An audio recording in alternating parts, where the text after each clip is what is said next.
What's up, la gang? Très content de vous retrouver pour un nouvel épisode de Success Factory, toujours en compagnie de mon habituel co-hôte Simon.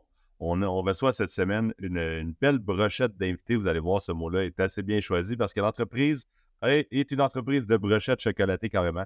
Ils font ils ont des deux food trucks là, qui promènent de festival en festival, de parc en parc, pour vendre des délicieuses brochettes chocolatées, soit aux fraises, soit aux fruits, ou carrément aux guimauves à leurs clients.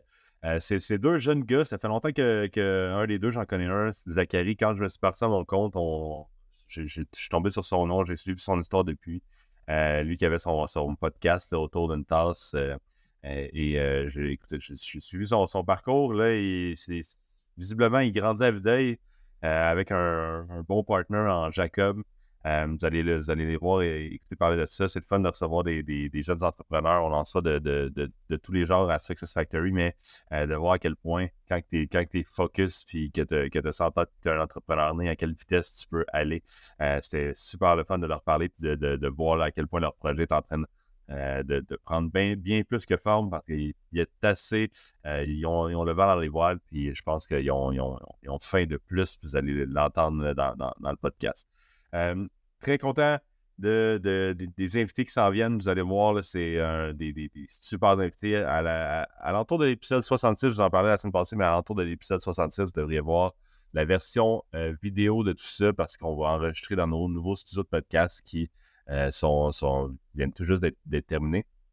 Puis, ça va être le fun de pouvoir voir cette version-là, audio et vidéo à la fois, que vous allez pouvoir regarder certainement sur YouTube et probablement qu'on va en faire décliner des petits clips.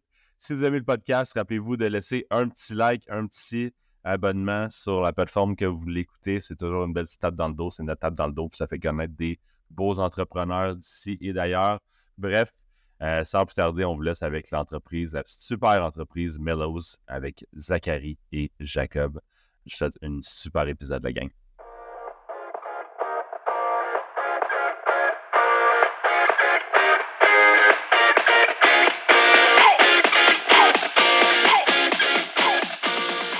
Casse les boys, ça fait longtemps que Zach, je pense que c'est la première fois que j'entends ta voix autre que par ton podcast. Je pense qu'on se fait longtemps qu'on se parle, mais on ne s'est jamais vraiment parlé plus de vive voix, je veux dire.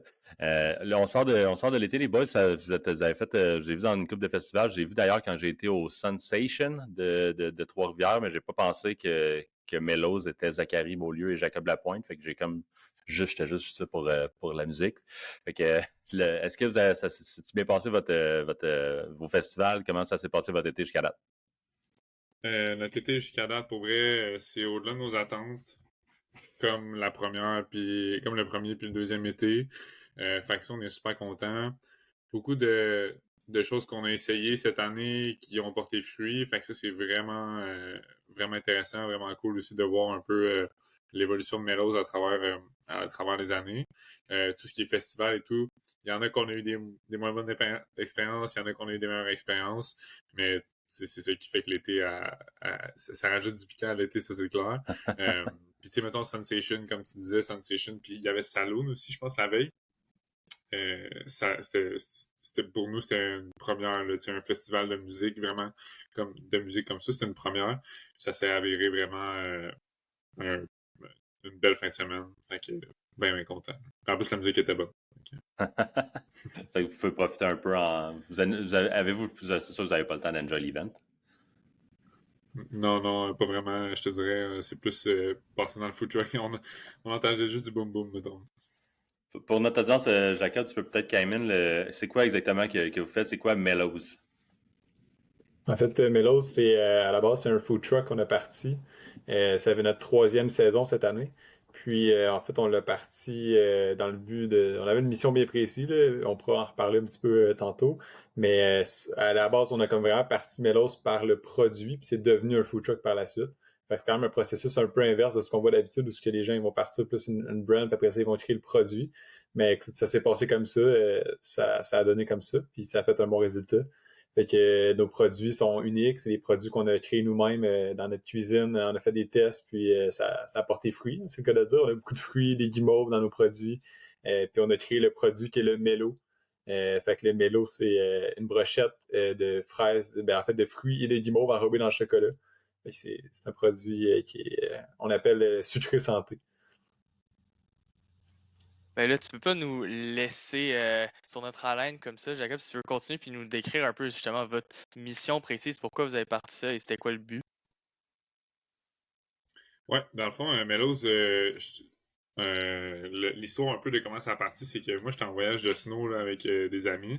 C'est vraiment, c'est vraiment de là que c'est parti. En fait, en fin de voyage, parce que tout le monde aime mieux l'après-ski là, que le ski. Là. Fait que on était autour du feu, puis tu sais, qu'est-ce qui est plus classique, tu sais, j'avais vraiment envie en fait, en étant autour du feu avec des amis, j'étais comme même pour vrai, je mangerais une guimauve live autour du feu, tu sais, c'est comme un classique. Puis comme après un petit peu de réflexion, tu sais, des fois le cerveau il passe, il fait des liens assez rapidement. J'étais comme crime. Il me semble que la guimauve dans l'industrie du dessert, c'est quand même sous-utilisé. Puis moi puis Jacob, on s'est rencontrés, on va pouvoir en parler un peu plus, c'est ça, mais on s'est rencontrés au cégep, puis les deux, on savait un peu qu'on voulait se lancer en affaires, puis je pense que la journée après, je l'ai contacté, j'ai dit, crime, j'ai une petite idée, ça pourrait être intéressant. J'ai aussi contacté un de nos profs du cégep pour comme valider un peu l'idée qui était complètement différente de ce qu'on avait de ce qu'on a en ce moment. Puis en plus, on était comme en pleine pandémie. Fait que c'était après avoir parlé à Jacob, après avoir un peu défini qu'est-ce qu'on voulait avec Melrose, la brand et tout, on s'est dit que ça serait la parfaite opportunité pour nous de lancer ça pendant la pandémie pour pouvoir justement partager le bonheur, pour pouvoir remonter le moral des gens. Puis tu sais, ça s'est vu à travers pas mal tous nos événements, à travers toutes nos décisions. Euh, tout ce qu'on fait vraiment, c'est juste pour avoir le wow des gens puis pour pouvoir mettre un peu de soleil dans leur journée. Fait que pendant la pandémie, on savait que le moral était un petit peu plus bas et tout. Fait que quoi de mieux que un petit peu de dessert, une petite sucrerie pour te remonter le moral. Fait que c'est pour ça que c'était pas mal notre ligne directrice en partant, puis ça l'est toujours aujourd'hui. C'est tellement drôle. On vient de recevoir la semaine passée Mondou, producteur de bonbons, qui nous disent la même chose. Tu peux pas faire de mal avec du Non. sucré, ça fait du bien à tout le monde. Donc là, histoire de fou, vous vous rencontrez au cégep, puis le lendemain que vous vous rencontrez, vous êtes genre, ben oui, on part une business ensemble. Non, c'est pas tellement ça. En fait, on se connaissait déjà. On avait déjà parlé de petites idées d'entreprise qu'on aurait aimé partir. Mais tu sais, on n'a jamais comme follow through avec ça parce que c'était comme des idées qui étaient pas trop claires et tout. Mais là, pendant la pandémie, on avait déjà eu l'opportunité de travailler ensemble sur des travaux, sur plein de trucs comme ça. Fait qu'on savait qu'il y avait un intérêt pour les deux, que comme si on se lançait en affaires, que ça allait fonctionner. Tu sais. Fait que j'en ai parlé, en fait, premièrement, j'en ai parlé à mon prof, puis après ça, j'en ai parlé à Jacob, puis là, les deux, on s'est rendu compte du potentiel que ça avait. Là. Ouais. OK. Alors là, en parlant au prof, vous êtes venu comme, justement, vous avez débouché sur l'idée de Mellows en tant que food truck, comme en ce moment est le concept. Ouais, exactement. Dans le fond, ouais, c'est ça. Écoute, tu vas pouvoir pour finir un peu ce que je veux dire, Jack, là, mais oui, exactement, c'est ça. En parlant au prof, on a pu justement il a pu comme nous ramener sur terre un peu sur qu'est-ce qu'on avait comme idée, là, je te dirais, parce que nous, on voyait ça tellement grand, puis on avait plein d'idées, puis ça nous a permis d'avoir un point de vue un petit peu plus réaliste sur ce qu'on avait, puis aussi comme peaufiner un peu notre idée. Là. Jack, tu peux continuer un peu ce que je voulais dire. Mais... Ben, c'est ça, c'est qu'au départ, on voulait vraiment y aller, mettons, comme Zach dit, avec des idées de grandeur. Tu sais, on voulait avoir un commerce vraiment pignon sur rue, puis vendre aux gens, puis que les gens viennent à nous. Mais avec le contexte de la COVID, c'était pas nécessairement réaliste de faire ça parce que tout a été fermé, comme la restauration, on le sait. Puis aussi, en même temps, c'est des coûts, on se cachera pas, là, partir un restaurant pignon sur rue, c'est pas donné. Fait qu'on s'est dit, on va y aller plus en format test, format alpha, puis on a fait le food truck pour tester nos produits, puis aussi faire connaître nos trucs, puis avoir du feedback de la clientèle pour s'améliorer, puis éventuellement, peut-être, on sait jamais, avoir un commerce pignon sur rue. Yes, puis pour nos écouteurs audio qui ne le savent peut-être pas, mais Zach et Jacob, vous êtes jeunes quand même, là, donc vous êtes quand même lancés, puis comme vous avez dit, ça coûte de l'argent se lancer en business. Comment vous avez investi dans votre food truck? Ouais, ben, en fait, ça vient principalement de nos économies personnelles. Comme je disais tantôt, on est allé vraiment selon nos moyens. On a parti avec un food truck. C'est sûr que c'était pas comme aujourd'hui, mettons, on n'aurait pas pu partir avec ce qu'on a aujourd'hui directement. On est allé au fur et à mesure, peu par petit peu. On a acheté nos premiers équipements, on a fait des contrats, on a été dans des événements, on a fait de l'argent, on a réinvesti ça dans l'entreprise pour s'acheter les meilleurs équipements, puis finalement, on s'est amélioré, puis on a réussi à avoir de quoi qui a bien de l'allure, puis qui s'accroche. Parce que, tu sais, il faut savoir aussi que le développement, dans le fond, de Melo, ça a comme pris 1 an quasiment, là, parce que, tu sais, au début, on aurait pu comme faire full rusher le développement de l'entreprise, tout, puis se lancer pour je pense que c'était l'été 2020, je pense, mais je suis plus sûr à 100%. Mais ouais, l'été 2020. Mais comme ça aurait vraiment été rushé, puis tu sais, on aurait peut-être pris des mauvaises décisions. Finalement, on s'est dit, OK, check, au pire, on se laisse 1 an de plus, ça va nous permettre justement d'étaler toutes nos dépenses et tout. Fait que comme l'investissement, c'est fait beaucoup mieux. Puis tu sais, les deux, on travaillait on the side, of course, en plus des études. Puis on finançait ça en même temps. Fait que ça s'est fait assez bien là, en 1 an pour justement pour finir l'idée et tout. Là. Quand même un beau petit hustle de début de carrière, c'est vraiment hot. Ouais. Puis là, mettons que justement, on parle tu parles de première année, puis tu parles du développement. Si on continue l'histoire vers les années qui ont suivi en entrée de jeu, je savais qu'on pèse sur Record tantôt. Quand j'ai demandé comment ça va, Melos, tu avais l'air très, très, très confiant de ton ton de voix sur la croissance de Melos. Ça ressemble à quoi la croissance de Melos? Est-ce que vous êtes capable de nous donner des chiffres, des pourcentages ou peu importe, année après année, vous êtes rendu où là, présentement? Je sais que vous avez eu votre deuxième food truck cette année aussi. Ouais, ben en fait, le deuxième food truck, qui était de l'année passée. Fait que, dans le fond, on l'a vraiment acheté deuxième année. Puis ce qui est drôle, c'est que quand on a fait notre plan d'affaires, puis tu sais, c'était un plan d'affaires vraiment avec beaucoup de texte, parce que tu sais, c'était pour les études et tout. Fait que il était rempli. Puis dans nos objectifs, on s'était vraiment dit, OK, première année, premier food truck, deuxième année, deuxième food truck, puis troisième année, on checkera si on achète un troisième. Puis c'est exactement ce qui se passe où, tu sais, on checkera les avenues rendues là. Puis c'est cool parce que c'est exactement ce qui se passe, tu sais, quand on regarde ça. La deuxième année, on achète un deuxième food truck. Fait que, tu sais, sans nécessairement entrer dans les chiffres de, mettons, notre chiffre d'affaires précis, mettons. Fait que je peux dire, mettons, que la croissance là, pour la première année à la deuxième année, on parle d'un 68% de croissance. Fait que vraiment l'augmentation des ventes. Là. Puis après ça, de la deuxième à la troisième année, on parle d'un 38%, je pense. C'est 38%. Fait que il y a plein de choses là, qui jouent dans cette balance-là, dont je dirais quasiment l'explosion là, de notre branche traiteur. Ça, c'est quelque chose qu'on n'avait pas pensé au début. Puis tu sais, des fois en affaires, tu penses pas à tout, puis des fois, il y a comme une opportunité, tu te rends compte, t'es comme crime, ok, il y a quand même du potentiel là. Nous, c'est exactement ce qui est arrivé. La première année, on s'est fait approcher parce qu'on a commencé à aller dans des écoles à la première année, mais vraiment moins que vraiment pas au même rythme qu'en ce moment. Puis on s'était fait approcher par une école pour 500 portions, je pense, puis on n'avait jamais fait ça. Puis on s'était dit, c'est toujours drôle cette histoire-là, mais on s'était dit, ok, ben crime, on le fait. Ok, good, on le fait. On va faire les brochettes le matin, 2-3 heures avant, puis on va aller distribuer ça. Puis là, on a soumissionné.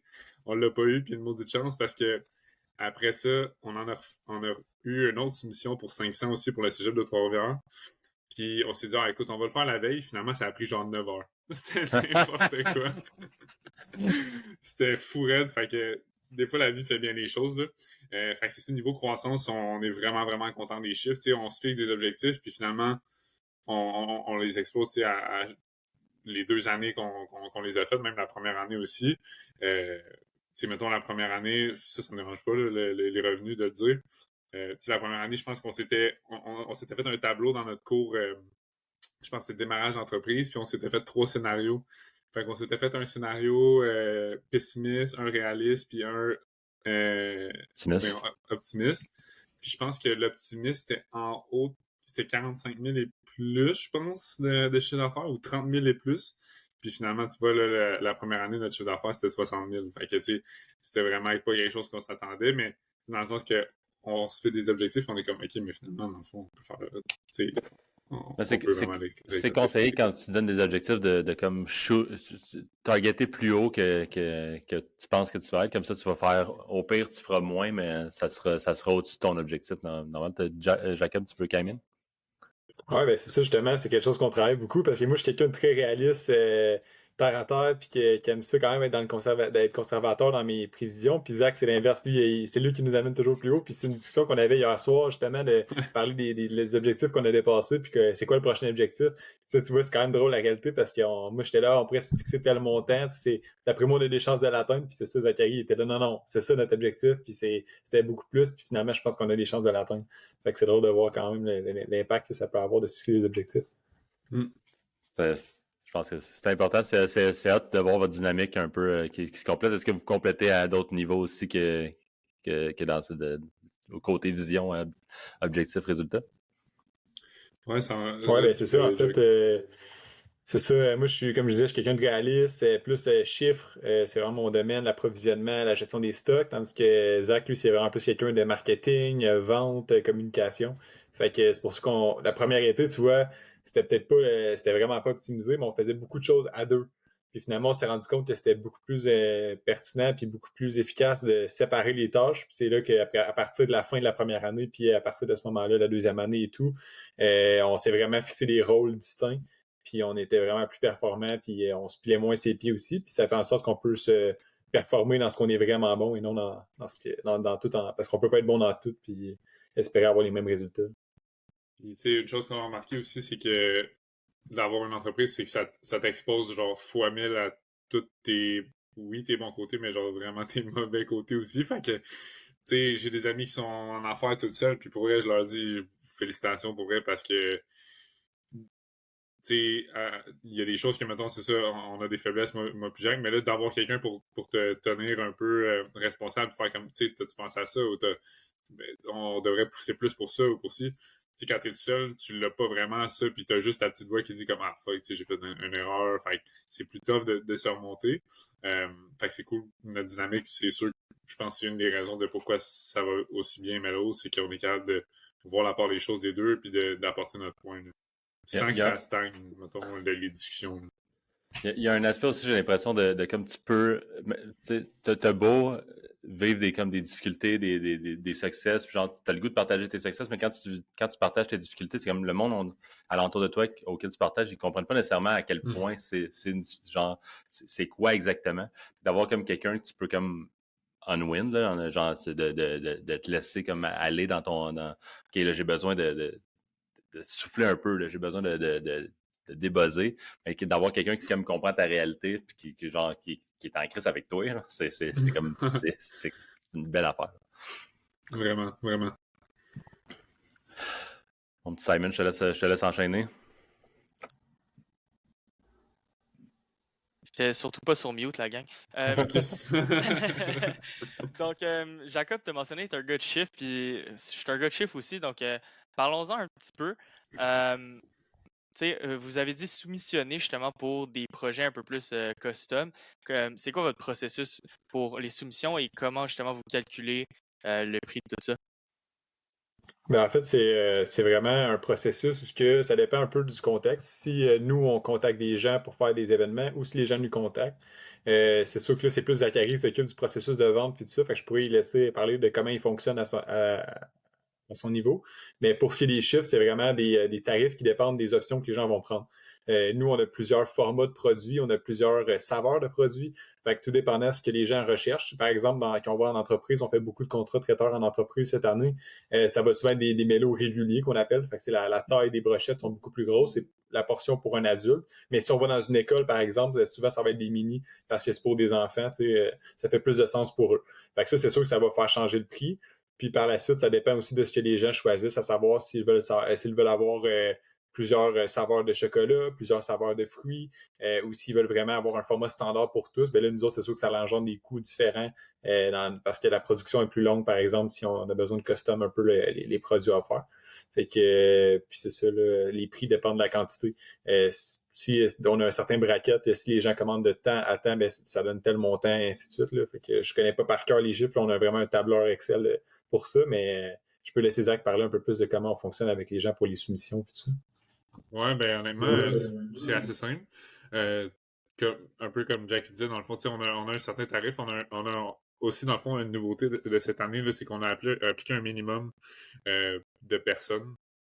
Parce que on a réalisé aussi dans les 2 premières années que, tu sais, ça arrivait qu'on se déplaçait pour pas tant que ça. Puis, tu sais, le temps, c'est important, là, tu sais, le temps que tu mets dans des événements et tout. Tu sais, ce qu'on a remarqué, c'est sûr que si on met autant de temps dans un événement qui vaut moins la peine qu'un autre, puis que, mettons, c'est à Montréal pour 50 personnes, ben, tu sais, nous, c'est beaucoup de déplacements et tout. Fait que cette année, on a appliqué un minimum aussi sur les commandes. Fait que ça, c'est une nouveauté.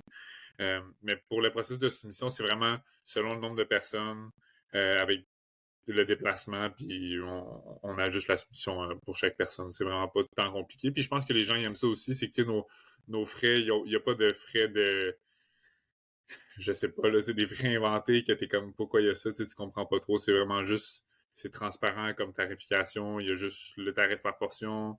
Il y a exactement ce que t'as, puis quand, puis t'as pas de surprise dans le fond. Fait que ça, je pense que les gens aiment ça. Clairement.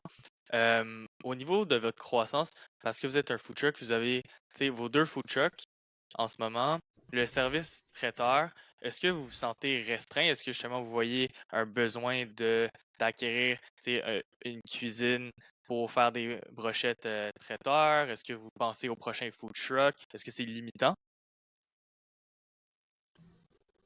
Ouais, ben en fait, ça me fait drôle que tu dises ça parce qu'en fait, depuis cette année, on a commencé la location en fait d'un local de préparation.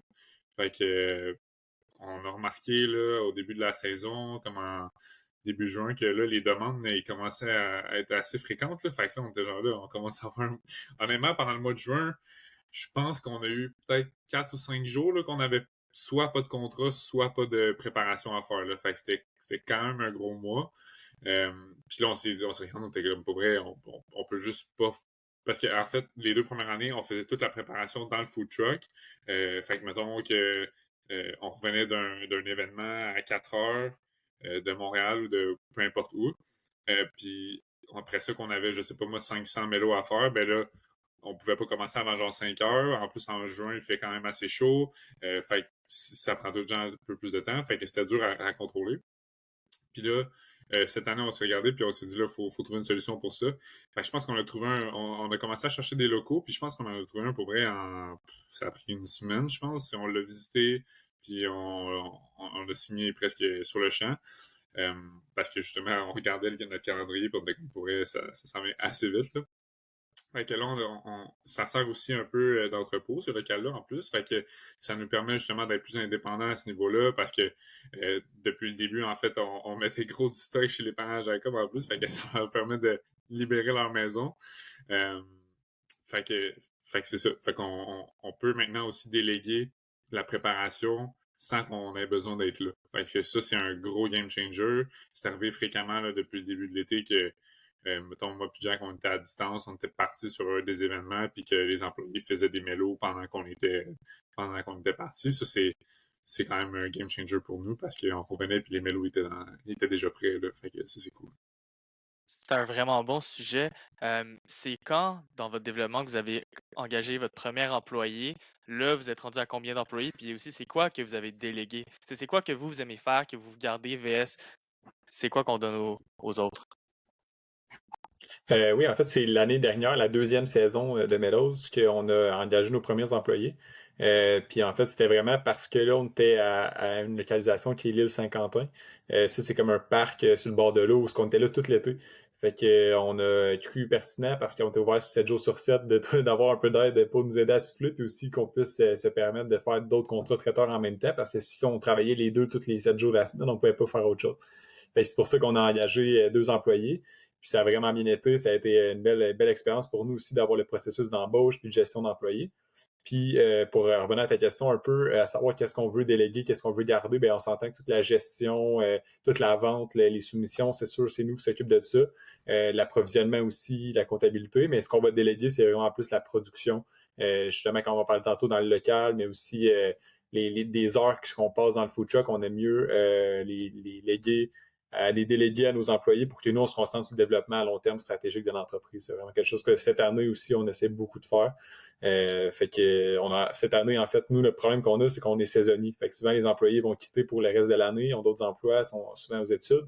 Puis après ça, ben là, peut-être qu'on peut les revoir à l'autre saison, mais c'est jamais garanti. Fait que ça, c'est quand même un gros challenge pour nous aussi qu'on a eu. Mais à la date, on a été chanceux, puis on a des employés fidèles puis très, très performants et performantes. Fait que c'est une belle expérience jusqu'à maintenant. Tant mieux, c'est le fun d'entendre. Ça vient peut-être de par un bon, justement, une bonne prospection de. Peut-être que vous avez juste des bons amis. C'est vos amis qui sont c'est des gens que vous connaissez déjà? Ou vous avez fait des posts, des job postings? Non, en fait, l'été passé, on en connaissait une, qu'elle a référé son ami après. OK. Fait que ça a été cool parce qu'on savait c'était qui. Fait que c'était quand même une bonne première embauche. Par exemple, cette année, on les connaissait pas pantoute. Puis on a fait un job posting, je pense, après, mais c'est parce que en fait, je t'avais donné une conférence au Cégep de Trois-Rivières, je pense, en avril ou en tout cas durant l'hiver. Puis là, j'ai fait une petite modification à la diapo habituelle. J'ai rajouté une dernière slide, on embauche. Puis c'était comme tout du monde de genre, tu sais, du monde du cégep. Fait que là, j'ai commencé la conférence, j'étais comme là, guys, écoutez vraiment comme faut parce que la dernière slide, c'est la plus importante. Genre, puis tu sais, ça, je l'ai dit comme 4-5 fois durant la conférence.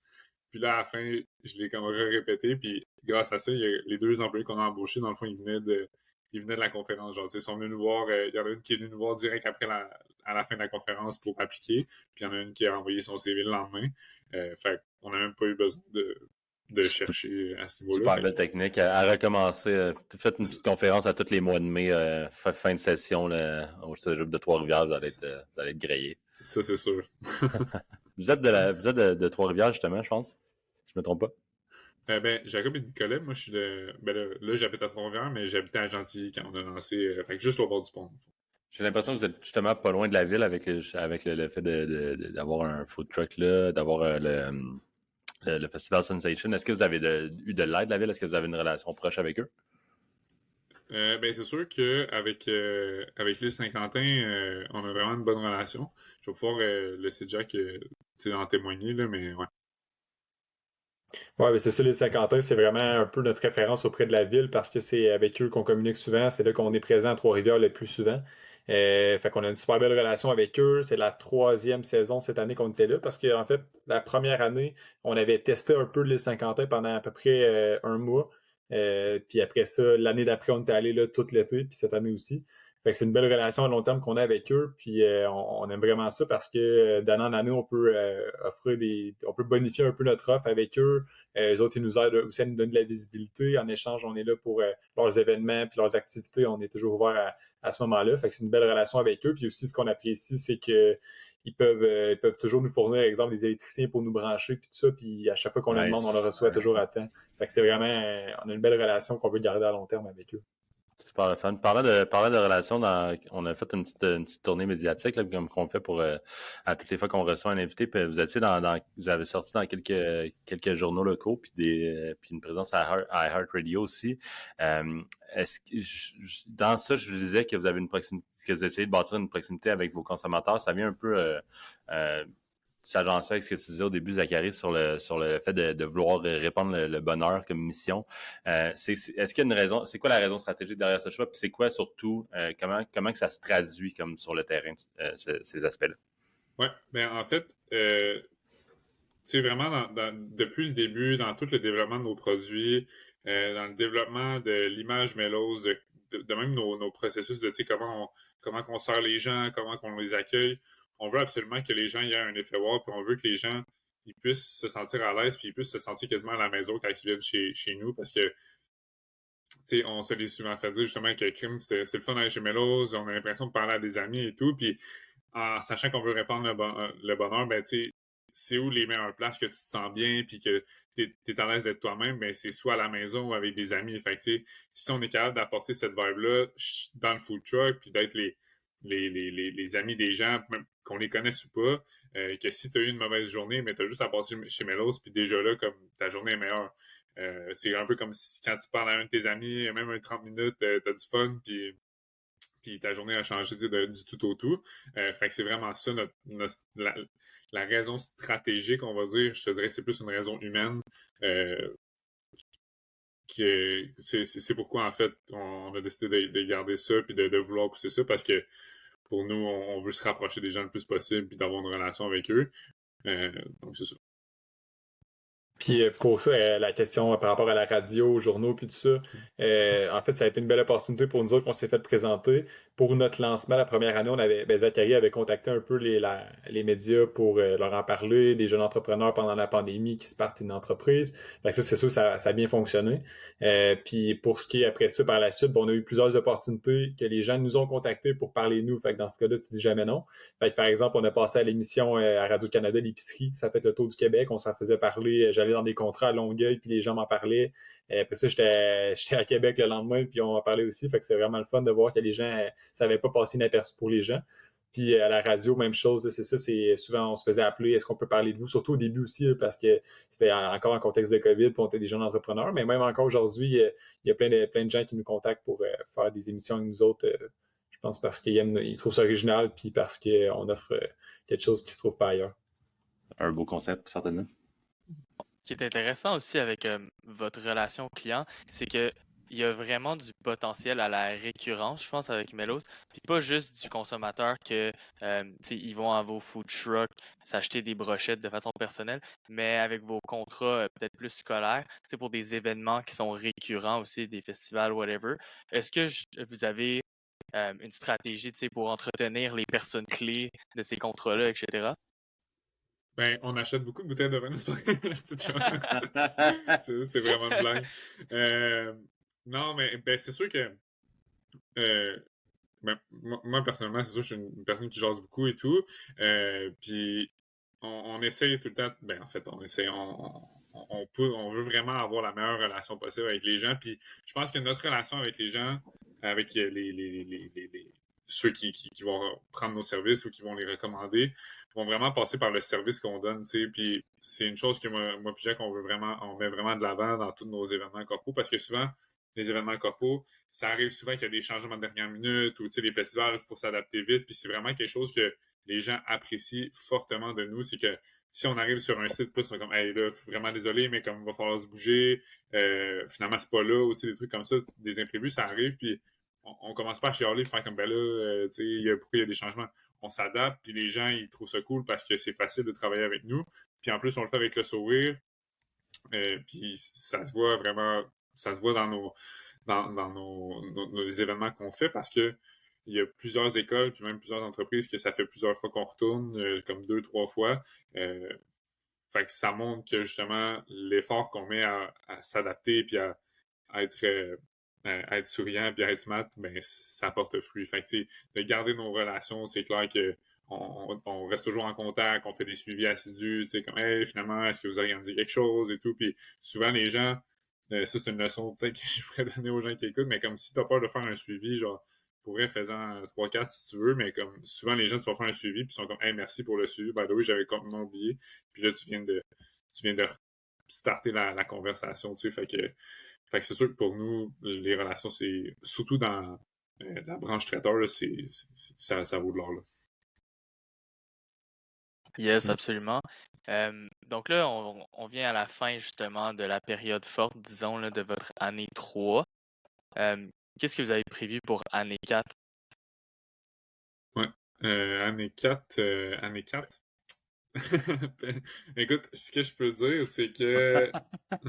Ouais, c'est ça. J'ai l'impression qu'il y a des belles choses qui s'en viennent dans tes paroles. Ben, en fait, c'est pas un scoop, là, c'est plus un sneak peek, mais tu sais, ce qu'on peut dire, c'est que Melos va pouvoir être ailleurs cet été, puis dans une localisation. Je sais pas comment dire sans tout dévoiler parce que je veux garder le punch pour quand on va l'annoncer pour de vrai. Je peux laisser Jack surfer là-dessus. Là.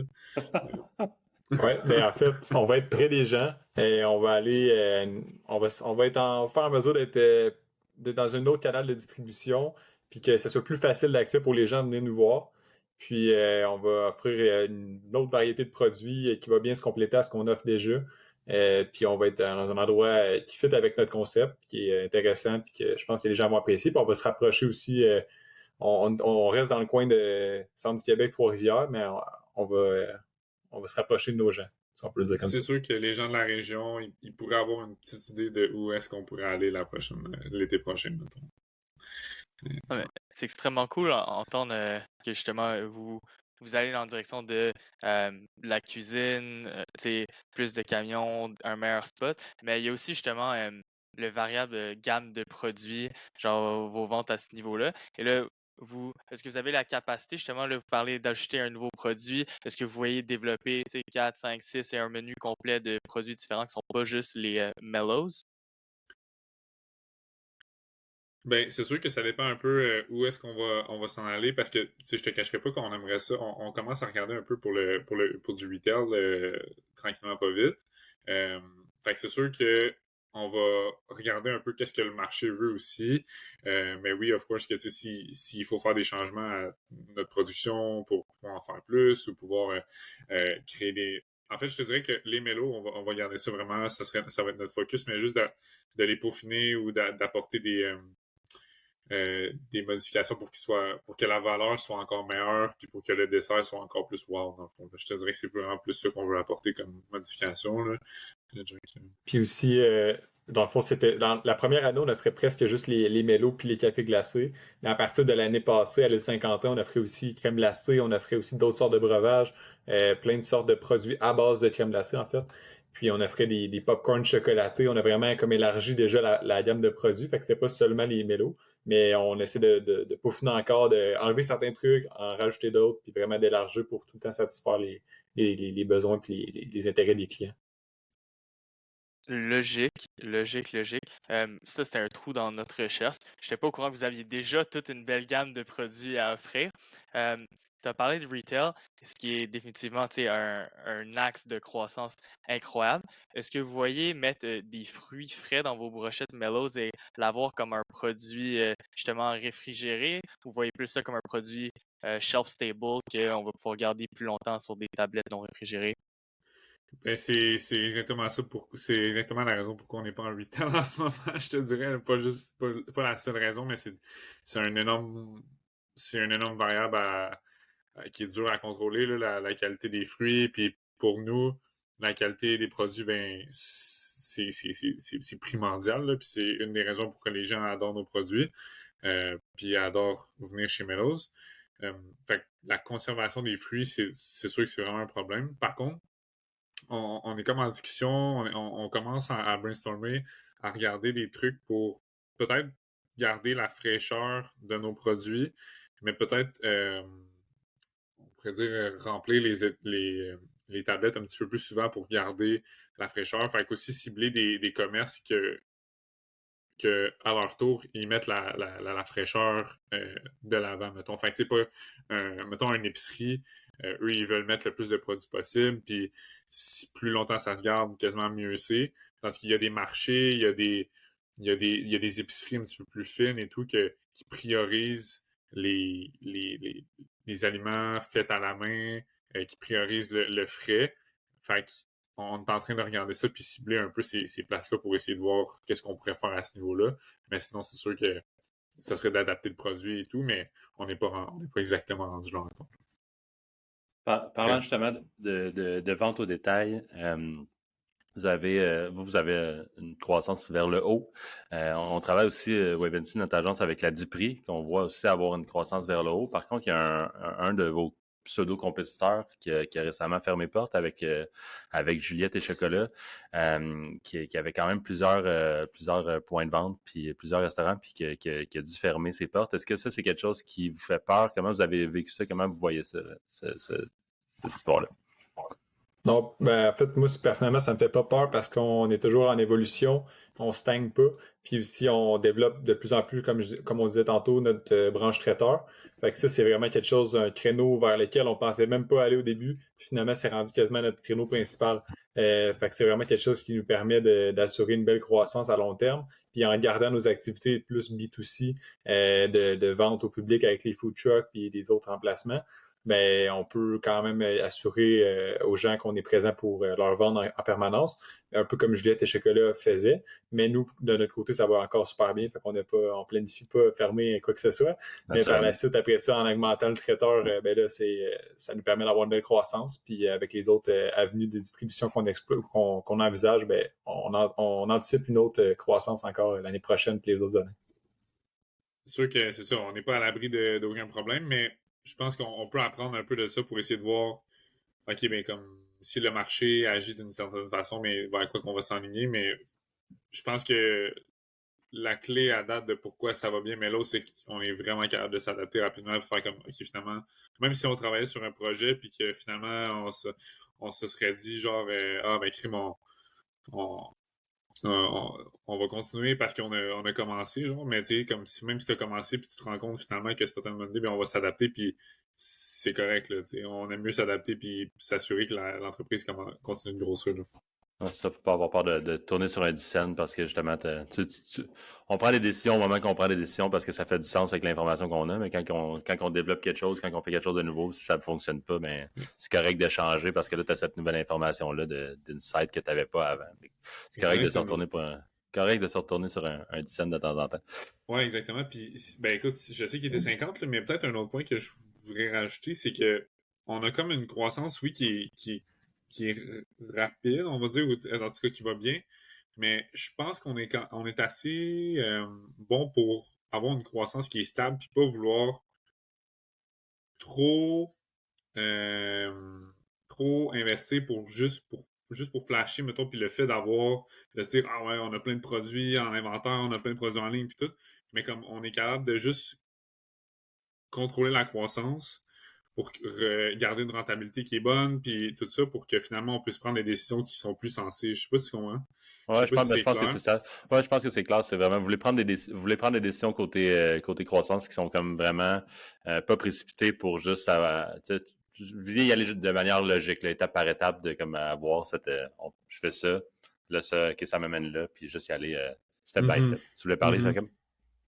Ouais, ben c'est ça, en fait, ça suit un peu le principe qu'on a fait. Première année, premier food truck, deuxième année, deuxième food truck, troisième année, on se loue un local, on fait plus de contrats traiteurs, puis aussi récemment, on a acheté on en a fait un investissement pour acheter un camion. Fait que juste ça, ça nous offre pour traîner nos food trucks, ça nous offre une très bonne autonomie parce qu'on n'a plus besoin de louer auprès de notre entourage les véhicules qu'il y avait. Fait que juste ça, c'est un step stratégique, un investissement quand même stratégique pour nous. Comme on dit, du step by step, on était rendu là. Fait que là, cet investissement-là nous permet de passer au prochain niveau, puis de pouvoir assurer notre autonomie, puis notre croissance, puis de pouvoir être en mesure de faire encore plus de contrats parce qu'on va avoir les véhicules, puis on se donne les moyens de les faire, les contrats. Écoutez, félicitations. Je suis excité pour vous autres, les boys. C'est bon de voir ce que vous avez accompli depuis la pandémie. Puis je pense que ça va être excitant. J'ai bien hâte de voir c'est quoi votre vrai scoop. Là. Vous avez juste dit une moitié de scoop. C'est je suis un peu déçu, mais ça me laisse ma fin de vouloir vous savez comment créer un hype, je pense. On va vous suivre certainement sur ce qui s'en vient. Puis écoutez, un grand plaisir de vous avoir reçu à Success Factory, boys. J'espère que vous avez aimé votre présence. Si on veut vous s'informer sur vous autres ou en savoir plus sur ce qui s'en vient, comment on fait ça? On a du bon SEO, fait que normalement, si t'écris Mellows sur Google, tu devrais le trouver. Sinon, Mellows Food Truck sur Instagram. Puis Facebook, c'est Mellows Brochette Chocolatée. Sinon, notre site web, c'est mellowsbrochettechoco.ca. That's it. Fait que, allez suivre ça. On regarde ça agressivement. Vous êtes fort sur les réseaux sociaux. Fait que, allez les suivre sur les réseaux sociaux, chère audience. Encore une fois, merci Zach. Merci Jacob. Merci à vous. Merci.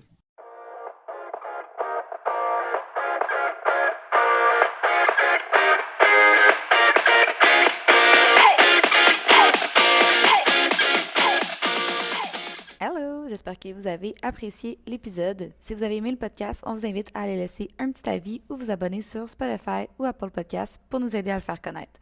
On se voit la semaine prochaine pour une autre belle conversation avec un nouvel invité. À bientôt!